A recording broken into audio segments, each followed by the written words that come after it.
মাঝে মধ্যে স্বামী সন্তানের পছন্দের খাবারগুলো রান্না করতেও অনেক ভালো লাগে। তো আসসালামু আলাইকুম গাইস, কি অবস্থা সবার, কেমন আছেন? আলহামদুলিল্লাহ আমি অনেক ভালো আছি। এই তো কয়েকদিন আগে আপনাদের ভাইয়া হচ্ছে যে মহিষের বট এনেছিল, তো সেখান থেকে কিছু বট ছিল, তো আজকে ও বলছিল যে আজকে মহিষের বাকি বটটুকু রান্না করো। আর মহিষের বট হোক বা গরুর বট হোক, বট বা ভুঁড়ি আমাদের এলাকায় বলে, ভুঁড়ি এক এক এলাকায় এক এক নামে চিনে। তো এটা কিন্তু আসলে খুবই পছন্দের একটা খাবার, অনেক এলাকাতে এটা জনপ্রিয় খাবার হিসেবে পরিচিত। তো যাই হোক, আর পছন্দের খাবার বলে কথা, সেটা রান্না করতে কিন্তু খারাপও লাগে না, আমরা সবাই এই খাবারটা পছন্দ করি। গত কয়েকদিন ধরে কিন্তু প্রচুর তাপমাত্রা ছিল, প্রায় 15-20 দিনের মতো, যেটা আর কি বলে বোঝানোর মতো না। মানুষ একদম গরমে অতিষ্ঠ হয়ে গিয়েছে। কিন্তু গত কয়েকদিন আগে থেকে, মানে 2-3 দিন আগে থেকে আবার তাপমাত্রা অনেকটাই কমেছে। তারপর কিছুটা ঝড় বৃষ্টিও হয়েছে, গ্রামে নাকি প্রচুর হচ্ছে যে ঝড় বৃষ্টি হয়েছে। আল্লাহর নিয়ামত কতই না সুন্দর, তাই না? তো যাই হোক গাইস, আপনাদের সাথে কথা বলতে বলতে আমি কিন্তু মহিষের বটটা রান্না বসাই দিচ্ছি।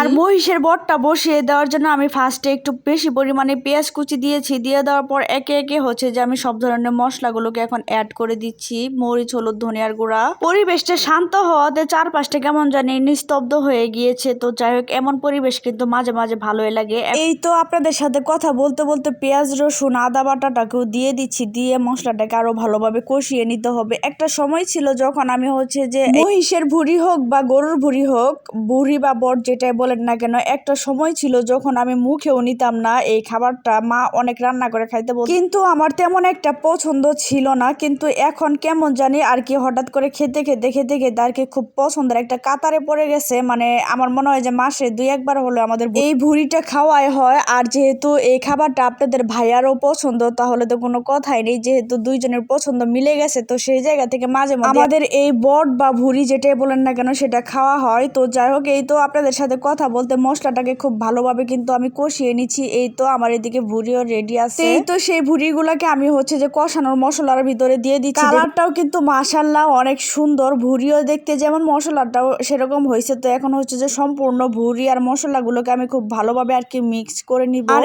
এই ভুঁড়ি আর মশলাটাকে খুব ভালোভাবে মিক্স করে একটু সময় নিয়ে কষিয়ে নিতে হবে, মানে একদম ভাজা ভাজা করে ফেলতে হবে প্রথম দিকে, তাহলে কিন্তু এর টেস্ট আরো অনেক বেশি হবে। গাইস, আপনাদের মধ্যে কে কে এইভাবে ভুঁড়ি রান্না করে খাওয়াটা খুব পছন্দ করেন, সেটা কিন্তু অবশ্যই কমেন্ট বক্সে জানিয়ে যাবেন ভিডিওটা দেখার পর। আর এই তো দেখুন, আপনাদের সাথে কথা বলতে বলতে এটাকে খুব ভালো করে আর কি ভেজে নিচ্ছি, মানে খুব ভালোভাবে কষিয়ে নিচ্ছি।